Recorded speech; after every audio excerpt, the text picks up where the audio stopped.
قوم احتساب کرتی، تو ہم سب کو بھی انڈیویجولی اور بطور ایک قوم بھی اپنا احتساب کرنا ہے۔ پاکستان ایک آئیڈیل ملک بن سکتا ہے اگر اس ملک میں سیاسی استحکام ہو اور اس ملک میں فتنہ، فساد، لڑائی جھگڑے، گالی گلوچ سے اگر ہم پرہیز کریں اور ایک قوم بن کے آگے بڑھیں، یہ ملک کی تقدیر کو سنورنے سے اللہ کے فضل و کرم سے کوئی نہیں روک سکتا۔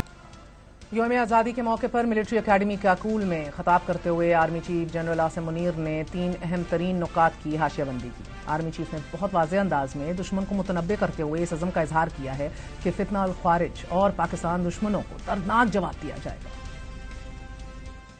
بدقسمتی سے ہمارے خطے میں انتہا پسندی اور دہشت گردی کے عزائم رکھنے والی قوتیں سرگرم عمل خیبر پختونخوا صوبے میں بالخصوص فتنہ الخوارج المعروف تحریک طالبان پاکستان کی کارروائیوں کی وجہ سے دہشت گردی کے فتنہ نے دوبارہ سر اٹھایا۔ Let it be clear that regardless of the multi-layered and multi-dimensional threat piled up against us, we stand united and reassured. Traditional or non-traditional, dynamic or proactive, whatever form of warfare is applied against us, our retribution will be sharp and painful, and we will certainly strike back far and deep. ہم افغانستان کے ساتھ بہت اچھے تعلقات رکھنے کے خواہاں ہیں، ان کے لیے ہمارا پیغام ہے کہ فتنہ الخوارج کو ادر ہمسایہ ملک پر ترجیح نہ دیں اور اس فتنہ کے قلع قمع کرنے میں ہمارا ساتھ دیں۔ صوبہ بلوچستان کا ذکر کرنا بھی لازم سمجھتا ہوں۔ تاہم چند عناصر جو اسے غیر مستحکم کرنے کے درپے ہیں، ان کو جان لینا چاہیے کہ پاکستان کو کمزور کرنے کی اجازت کبھی نہیں دی جائے گی۔ چیف عوامی اسٹاف نے یہ بھی باور کروایا کہ فوج کو کمزور کرنے کی خواہش رکھنے والے اور اداروں اور عوام میں خلیج پیدا کرنے والے مایوس ہوں گے۔ قوم کا پاک فوج پر غیر متزلزل اعتماد ہمارا سب سے قیمتی اثاثہ ہے۔ ریاستی اداروں اور عوام کے درمیان خلیج پیدا کرنے کی کوشش کرنے والے عناصر کو مایوسی کے سوا کچھ حاصل نہ ہوگا۔ یاد رکھیں، نا اتفاقی اور انتشار ملک کو اندر سے کھوکھلا کر کے بیرونی جارحیت کے لیے راہ ہموار کر دیتے ہیں۔ افواج پاکستان کو کمزور کرنا پاکستان کو کمزور کرنے کے مترادف ہے۔ مجھے پختہ یقین ہے کہ کوئی منفی قوت اعتماد اور محبت کے اس رشتے کو نہ کبھی کمزور کر سکی ہے اور نہ ہی آئندہ کر سکے گی۔ چیف عوامی اسٹاف کا کہنا تھا کہ کچھ سالوں سے کچھ بیرونی طاقتوں کی سرپرستی میں آزادی اظہار رائے کی آڑ میں ڈیجیٹل دہشت گردی کی مذموم کوششیں کی جا رہی ہیں۔ پچھلے چند سالوں سے ریاست مخالف بیرونی طاقتوں کی سرپرستی میں ڈیجیٹل دہشت گردی کی مذموم کوشش کی جا رہی ہے، جس کا مقصد جھوٹی خبروں اور پروپیگنڈے کے ذریعے قوم میں نفاق اور مایوسی پھیلانا ہے۔ پاکستان میں آزادی اظہار رائے یعنی فریڈم آف اسپیچ کی آئین اجازت ضرور دیتا ہے، مگر آئین پاکستان نے اس کی واضح حد بندی بھی کر رکھی ہے۔ یوم آزادی پر چیف عوامی اسٹاف کی طرف سے ریاست اور ریاستی اداروں کے خلاف مذموم کارروائیاں کرنے والوں کو دو ٹوک جواب اس بات کا اعادہ کرتا ہے کہ پاک فوج نے اپنے دشمنوں کا تعین خوب کر لیا ہے اور ریاست مخالف ہر پروپیگنڈے ہر وار کا منہ توڑ جواب دینے کی بھی تیاری کر لی گئی ہے۔ لیکن چیف عوامی اسٹاف کی طرف سے ملک کو درپیش ان سنگین خطرات کی بار بار نشاندہی کے باوجود مگر وفاقی اور صوبائی حکومتوں اور سیاسی قیادت کی جانب سے کوئی ٹھوس حکمت عملی نظر نہیں آتی۔ آج 77 برس گزر جانے کے بعد بھی اقتدار کی سیاست پر سب بضد ہیں۔ اقتدار کی اس جنگ میں پارلیمانی ضابطوں کو بالائے طاق رکھتے ہوئے مینڈیٹ چرانے کی روایات بدستور قائم ہیں تو آئینی تقاضوں کو خاطر میں لائے بغیر دھڑا دھڑ قانون سازی بھی جاری ہے۔ حکومت نے ایک آئینی ادارے عدلیہ کے ساتھ الجھاؤ پیدا کر رکھا ہے تو اکثریتی مینڈیٹ کی دعویدار سیاسی جماعت اپنے ہی اداروں کے خلاف ایک مہم چلا کر دشمن کے ہاتھ مضبوط کرنے پر تلی ہے۔ 77 برس کی اس سیاسی کھینچاتانی میں جب بھی ملک کو پاؤں پر کھڑا کرنے کی کوشش کی گئی، ہر بار نئے سیاسی ایڈونچرزم نے ریاست کو بحران میں دھکیل دیا۔ سانپ سیڑھی کے اس کھیل میں ناظرین ملک کے معاشی اشاریے مائنس تک گر گئے، مہنگائی کی سالانہ شرح 18% اور غربت کی شرح 40% تک تجاوز کر گئی۔ آج 77 برس بعد قوم جس اندرونی اور بیرونی دہشت گردی اور خطرات کا شکار ہے، جس پولیٹیکل انسرٹنٹی کا ہمیں سامنا ہے، اس میں یہ فکر دامنگیر ہے کہ کس نے چھیڑے ہیں اجل کے ساز پر وحشت کے راگ۔ کب تلک یوں گھر جلیں گے، کب تلک برسے گی آگ، کب تلک اجڑیں گے آخر ماں و بہنوں کے سہاگ۔ چاند چہرے یوں شب و وحشت پہ وارے جائیں گے، کب تلک قبروں میں یہ سورج اتارے جائیں گے۔ وطن کی خاطر اس قوم کی عظیم قربانیوں کی ایک طویل داستان ہے اور آزادی کی ان پرجوش گھڑیوں میں یہ بھی اپنے تئیں ایک حقیقت ہے that we stand divided today. There is no political certainty and stability. بہرحال یہ پوری قوم کے نام پیغام تو یہی کہ متحد ہو کر جئیں تو ایک طاقت ہم بھی ہیں. اگر سلامت یہ وطن ہے تو سلامت ہم بھی ہیں. مگر پولیٹیکل رہنمائی اور قیادت کیوں مایوس کر رہی ہے؟ ہمارے ساتھ حکومتی نمائندے سینئر وزیر طارق فضل چودھری صاحب موجود ہیں. چودھری صاحب بہت بہت شکریہ ساتھ دینے کا. سر ایک طویل چارج شیٹ ہے. عام انتخابات سے بمشکل ایک ماہ قبل ہی سینٹ میں 8 فروری کو ہونے والے عام انتخابات ملتوی کرنے کی ایک قرارداد منظور کروائی آپ لوگوں نے. حیران کن امر یہ ہے کہ اعلیٰ عدالت کے حکم کے باوجود بھی الیکشن کے التوا کے لیے 3 قراردادیں منظور کرانے کا بھی جو سہرا ہے وہ آپ کے سر ہی جاتا ہے. حکومت نے نیب آرڈیننس میں بھی ترمیم کر دی جس کی قائم مقام صدر یوسف رضا گیلانی نے منظوری دیتے ہوئے نیا آرڈیننس جاری کیا. آرڈیننس کے تحت زیر حراست ملزم کا ریمانڈ جو ہے وہ جو آپ نے خود تبدیل کیا تھا اسی میں خود تبدیلی لا کے 14 سے بڑھا کر 40 دن کر دیا گیا فقط حریفوں کو دیوار سے لگانے کے لیے. سر آج 14 اگست کے دن آئیڈیل ملک کی بات کر رہی ہے آپ کی قیادت, یا آپ آئیڈیل ملک کی روایات رکھ رہے ہیں؟ بسم اللہ الرحمن الرحیم. بہت شکریہ آپ کا, میرا اپنے پروگرام میں دعوت دی, لیکن آپ نے اپنے سوال میں 2-3 مختلف ٹائمنگز میں جو لیجسلیشن ہوئی ہے آرڈیننس کے ذریعے ہوئی ہے یا وہ قانون سازی کے ذریعے ہوئی ہے اسمبلی میں, اس کا حوالہ دیا ہے. بنیادی طور پہ ہر ایک کے پیچھے اپنی ظاہر ہے ایک بیک گراؤنڈ ہے اور ایک پس منظر ہے جس کے تحت یہ ساری چیزیں ہوئی ہیں. لیکن جو ایک آئیڈیل اور روشن پاکستان کی بات آج پرائم منسٹر صاحب نے اپنے 14 اگست کی تقریب میں جو مرکزی تقریب اسلام آباد میں ہوئی اس میں کی ہے, وہ بڑا ایک واضح پیغام ہے تمام قوم کے لیے اور تمام ذمہ داران جو نہ صرف گورنمنٹ میں ہیں بلکہ گورنمنٹ سے باہر ہیں ان کے لیے بھی کہ یہ ملک کسی ایک جماعت کا نہیں ہے, کسی ایک فرد کا نہیں ہے. جب بھی اس کو بنانے کی بات ہوتی ہے یا اس کا مسائل حل کرنے کی بات ہوتی ہے تو ہمیں اپنے ذاتی اختلافات بھلا کے اپنی انا پس پش ڈال کے آگے بڑھنا ہوگا اور کٹے چل کے اس ملک کو ہم نے بنانا ہوگا. یہ بیسیکلی میسج ہے جو پرائم چودھری منسٹر صاحب اگر آپ اجازت دیں, یہ انا کو پس پش ڈالنا اور ذاتی مفاد کو پس پش ڈالنا یہ عملی طور پر کیوں نہیں دکھ رہا آپ لوگوں کی طرف سے؟ ایوان کو بطور ڈھال استعمال کرنے کا معاملہ جو ہے وہ تو طویل بہت ہے. حکومت نے ریٹائرڈ ججز کو بھی الیکشن ٹرائیبیونلز میں لگانے کا فیصلہ کر لیا. اس وقت عدالت میں زیر سماعت ہے یہ بحث. الیکشن ایکٹ میں بھی ترمیم کے بعد حکومت نے الیکشن ٹرائیبیونلز پر ریٹائرڈ ججز کی تعیناتی کا فیصلہ کیا. اسی طرح آپ لوگوں نے ایوان میں ہر وہ قانون سازی کی ہے جس سے ایوان کی ایک بڑی جماعت کو ٹارگٹ کیا جا سکے اور اپنی جو ہے وہ سکن سیو کی جا سکے. پھر آپ لوگ ایگو کو پس پشت, ذاتی مفاد کو پس پشت رکھنے کی بات کرتے ہیں. دیکھیے میں نے آپ کو عرض کیا ہے کہ جو مختلف ادوار میں یہ آرڈیننسز یا قانون سازیاں ہوئی ہیں اس کے پیچھے ایک پس منظر ضرور ہوتا ہے. جیسے ابھی آپ نے, میں چھوٹا سا چلیے اسی کو لے لیتے ہیں, 1 منٹ میں آپ کو ایکسپلین کر دیتا ہوں کہ آپ نے ریٹائرڈ ججز کے ٹرائیبیونلز بنانے کے حوالے سے بات کی ہے کہ ہم نے شاید اپنے کوئی ذاتی مقصد کے لیے یا کوئی نیا ایک خیال آیا ہے ہمیں کہ ریٹائرڈ ججز پر مشتمل ٹرائیبیونلز بنائیں. دیکھیں یہ جو شک تھی یہ الیکشن ایکٹ 2017 میں پہلے سے موجود تھی, ہمیشہ سے رہی ہے کہ ریٹائرڈ جج پر مشتمل ٹرائیبیونل الیکشن کمیشن تشکیل دے سکتا ہے. آپ لوگوں نے اسے ختم کیا تھا نا سر؟ جی, ہمارا جو پی ڈی ایم کا آخری 2 مہینے کا دور تھا اس میں ریٹائرڈ ججز کا لفظ نکالا گیا, ابھی دوبارہ ڈال دیا گیا ہے. تو اس کا مطلب یہ ہے کہ یہی تو مسئلہ ہے سر, نکالتے تب ہیں کیونکہ یہ تسلیم کرتے ہیں کہ یہ سسٹم کی یہ مسئلہ ہے, یہ سکم ہے, اس کو درست کرنا ہے, مگر جب سیاسی مفاد کے لیے استعمال ہونا ہوتا ہے تو 14 کو 40 دن ریمانڈ کر دیتے ہیں نیب کی اور حاضر سروس کو ریٹائرڈ ججز بھی کر دیتے ہیں. لیکن جب ہمارے اوپر نیب کی تلوار لٹک رہی تھی تو اس وقت تو ریمانڈ میرا خیال ہے 90 دن کا تھا, ابھی تو پھر 40 دن کا ہے. تو لہٰذا آ کے چینج کیا نا سر, بیکاز اب حریف پہ استعمال کرنا تھا. نہیں, میں عرض کر رہا ہوں کہ مختلف ادوار میں یہ چینجز ہوتی رہی ہیں, اس کو آپ کسی ایک پرسن اسپیسیفک لا نہ کہیں. اور ہاں اس میں بات ہو سکتی ہے, میں اس میں بالکل آپ کی بات اور آپ کی دلیل کو بڑا وزنی سمجھوں گا کہ اگر آپ اس پہ بات کریں گی کہ یہ 15 دن ہونا چاہیے یا 25 دن ہونا چاہیے, اس پہ ڈبیٹ ہو سکتی ہے. لیکن آل ٹوگیدر ایک قانون کو آپ یہ کہیں کہ وہ کسی خاص نیت سے یا کسی میل آف آئی ڈی کے تحت بنایا گیا ہے, میرا خیال ہے وہ بات جو ہے نہیں ہوگی.